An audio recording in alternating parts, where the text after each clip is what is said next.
Hello and welcome to Lecture 4 of History 361, African American History to 1877 for New Mexico State University. This is Professor Bronstein, and today I'm going to be talking about slavery in New England and on the Louisiana frontier. The New England colonies, which were settled in the 1620s and 1630s, were never home to large numbers of slaves and never relied on slave labor to support their economies. Instead, most New England agriculture was managed by small family farms that produced crops and livestock tended by family members. Geography, rather than ideology, limited the need for slave labor in New England colonies. The Puritans and Pilgrims who founded these colonies accepted the slavery of prisoners of war and foreign peoples.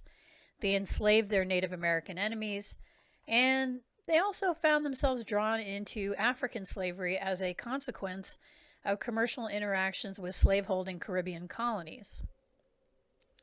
They received slaves in exchange for Indian captives. And, so slowly, even though slaves were never integral to the production of a cash crop in New England the way they were in the South, some African slaves did end up in the New England colonies. Massachusetts was the first colony to legally recognize slavery. In 1641, the Body of Liberties document sanctioned slaveholding. Similarly, the formation of the New England Confederation in 1643, which included Plymouth Plantation, the Connecticut and New Haven colonies, legally recognized slavery. So we do have slavery spreading to the north via the Caribbean islands.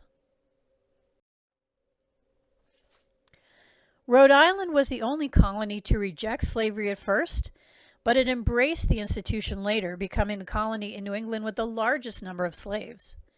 In Rhode Island, enslaved people worked in dairy farming, livestock tending, planting and threshing wheat, and other agricultural labor, and also worked as artisans, carpenters, butchers, rope makers, tailors, bakers, blacksmiths. Enslaved women worked as domestic servants, spinners, and weavers. Although slaves were allowed to attend church, they had to sit in the rear of the church or in separate balconies, and they were buried in a separate section of town graveyards.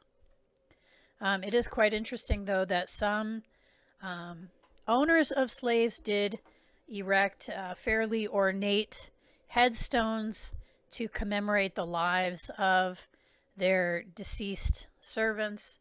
So here we have a headstone set up to honor an enslaved cook named Cato. This is just about as nice as any headstone you would see from that time period. If a black individual ran away, white citizens were required by law to detain him or her until the master could be notified. Free people were also not allowed to trade with slaves on their own account, and corporal punishment of 15 lashes with the whip could be applied to any enslaved person making a disturbance. So it would not be accurate to say that in New England, African American enslaved people were treated any better than they were in the South. By the beginning of the 18th century, the growth of Boston's enslaved population alarmed some Puritans. In 1700, Samuel Sewall, who had presided over the Salem witch trials, so he was a minister at the time, published New England's first anti-slavery pamphlet titled The Selling of Joseph, which questioned the morality of slavery by making an analogy between African slavery and slavery of Joseph in the Bible. Sewall's pamphlet was largely ignored, but enslaved Africans were afforded some freedoms. They could contract legal marriages, were entitled to a trial by jury, and, as I said before, were welcome to join New England churches. The Dutch settlement of New Netherland, which we know of today as New York, was led by the Dutch West India Company which established its headquarters on Manhattan Island in 1625. And I should say, just tangentially, that the Dutch were the main trading rival of the English in the 1600s. So they're having a foothold right on the coast of British North America, or what was otherwise British North America, was problematic. The Dutch and the British fought 4 different wars over the course of the 17th century. Intending New Netherland to be a fur trading center, the Dutch West India Company began importing slaves to New Amsterdam in 1626. Slave labor was critical to the survival of this colony because the directors of the Dutch West India Company couldn't attract white immigrants. So enslaved Africans cleared land, built forts, churches, sawmills, and farms. In 1629, the company figured out how to attract white immigrants by promising to supply them with slaves. Slavery was also adopted by Swedish settlers who lived along Delaware Bay in 1638, such that by the mid-17th century, the slave population was 25% of the total population of the colony. Slaves in New Netherland were owned by the West India Company rather than by individual owners, which complicated their terms of service. Enslaved people took advantage of this ambiguity and petitioned for their freedom in lawsuits as early as 1630. These suits produced wages but not freedom for slaves. But black people continued to file petitions in Dutch courts for money, land, and freedom. The half-freedom status was largely the result of black petitions in Dutch courts. This status was allotted to people who had defended the colony against Indian attacks. They were wage laborers for the company, but also worked for themselves. The system was exploitive. Half-freedom allowed the Dutch to retain black labor without the responsibility of caring for their servants. But the system did undermine slavery in the region, as many half-free men successfully petitioned for their freedom in 1664. What happened in 1664, you may ask? Well, the English seized New Netherland from the Dutch during one of those wars and laid claim to what they renamed as New York, along with New Jersey, Delaware, and the land that eventually became Pennsylvania. This acquisition expanded slavery throughout England's northern colonies. James, Duke of York, the guy who renamed the colony from New Amsterdam to New York, held a controlling interest in the Royal African Company. And this was the British joint stock company that was set up in the 17th century to trade with Africa. So he predictably supported policies that expanded the use of slave labor in the region. James, the Duke of York, abolished property taxes on slaves and imposed tariffs on domestic slave imports. New York's enslaved population grew between 1698 and 1738 as a result of these efforts. Enslaved populations in New Jersey and Delaware also increased during this period.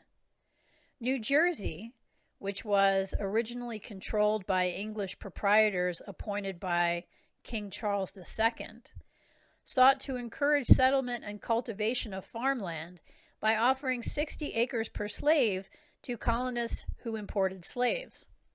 All right, so just as there was the headright system in the Chesapeake, where planters would be given 50 acres of land for every indentured servant that they paid the cost of to come over, New Jersey, the proprietary colony of New Jersey, began that same kind of thing, but with bringing slaves in, and people would get 60 acres of land per slave. What did enslaved people do in the colonies? Well, New York, New Jersey, Delaware, and Pennsylvania, the last of which was founded by William Penn in 1681, all contained agricultural areas with a mixture of Dutch farmers, English farmers, servants, and slaves. These colonies produced wheat and corn on small farms. Even in Delaware, where tobacco production flourished in the 17th and 18th centuries, large slaveholders were rare. Slaves in the Middle Atlantic states cleared land, tended livestock, chopped wood, pressed cider, maintained fences, and performed domestic tasks. They also worked in small industries like salt works and tanneries, and larger ones like iron forges.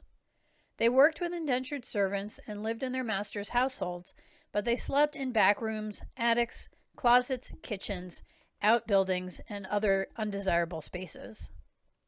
And I want to point out that this is a contrast to the way it worked in the Chesapeake and in the lower South, where, generally speaking, enslaved people were hived off in a separate quarter, the slave quarter, cabins that were built for them or that they built themselves, but not right next to the main house. Laws prohibited slaves from hunting with guns, set limits on the amount of times that enslaved people could gather, and stipulated that any enslaved man convicted of rape should be castrated. There were monetary incentives against freeing slaves also. An owner who wanted to manumit or legally free a slave had to pay 200 pounds security and an annual sum of 200 pounds for maintenance to make sure that their former slaves didn't fall onto the public charge. That is, so that people who had been freed but maybe couldn't find work or couldn't find good paying work or enough work wouldn't fall onto the tax burden paid by the rest of the Middle Atlantic colonies. Slavery became controversial in Pennsylvania among Quakers, Quakers being a Christian sect who believed in the complete spiritual equality of all men and women. In 1688, Germantown, Pennsylvania Quakers authored the first anti-slavery petition, but this early petition didn't gain a broad audience or wide support. So what does end up unseating slavery in Pennsylvania is not so much anti-slavery sentiment among Quakers, although that's going to be important in the long run, but rather a substitute workforce. Many German families migrated to Pennsylvania in the 18th century because of the opportunity that it offered to practice their religions freely. A lot of German people were Mennonite or Amish, and they were trying to escape religious persecution in Germany itself. They came over as redemptioners, and redemptioners are kind of similar to indentured servants in that redemptioners had their passage paid for by their future masters, and they had to work off that debt before they could do whatever they wanted to in the new country. So families were available for farm labor, and one different thing about the middle colonies, nobody was saying, oh, only enslaved people, only African people can do this work, and therefore we need to have, African labor rather than German labor. Nobody was saying that, and so redemptioners were a reasonable substitute.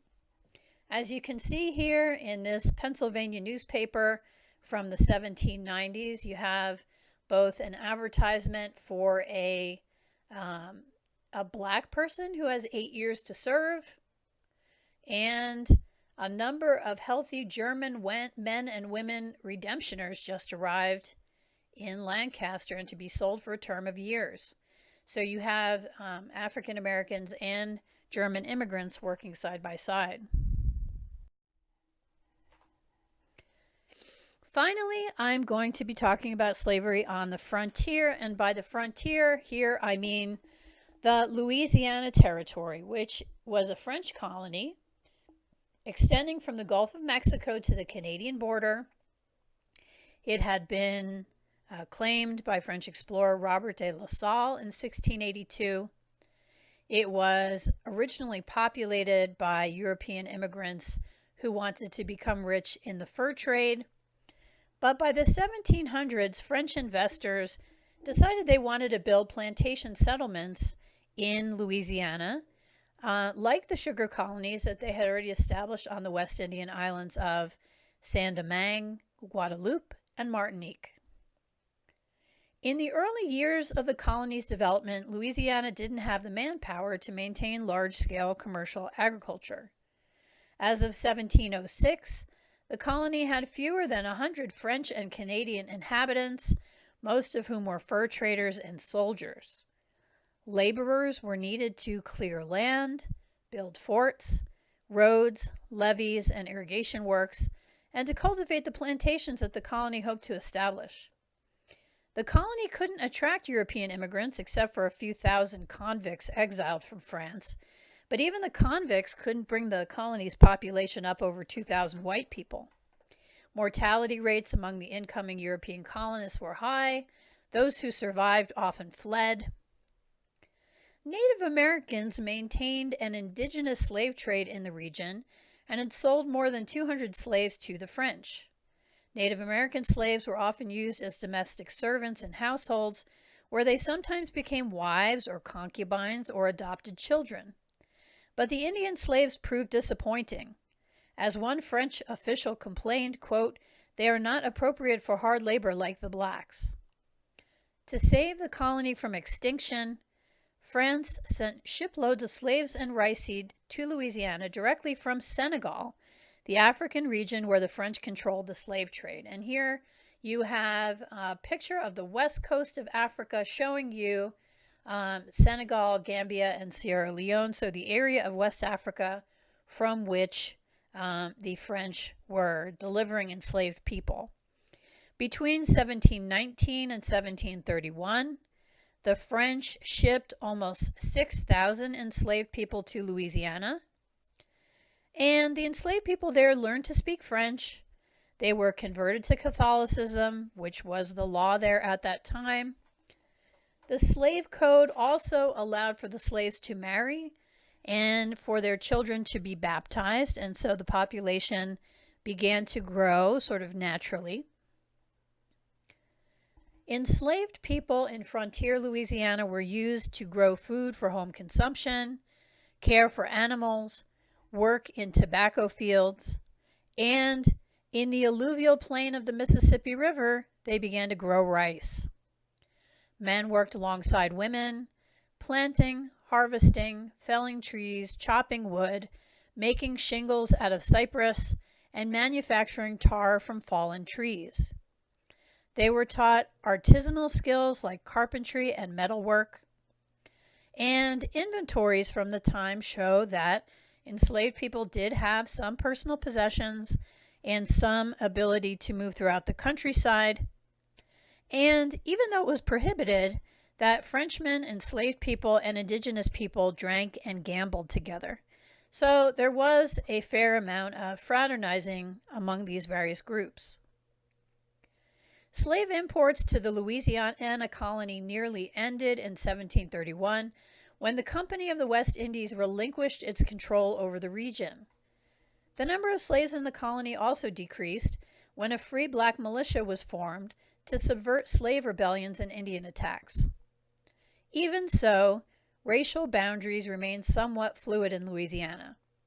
The French crown had really strict slave laws for their Caribbean colonies called the Code Noir, but not enough white people lived in Louisiana to manage slave patrols or impose punishments.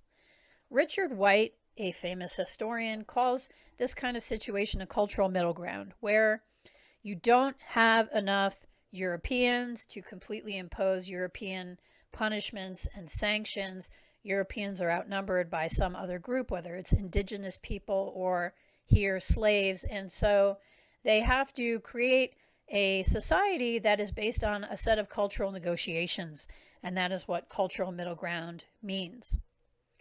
This mixing, this cultural middle ground, is later going to result in large free communities of color in Louisiana.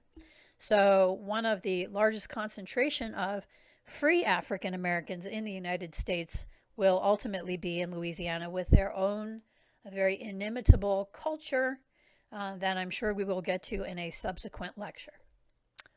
Okay, see you in the comments.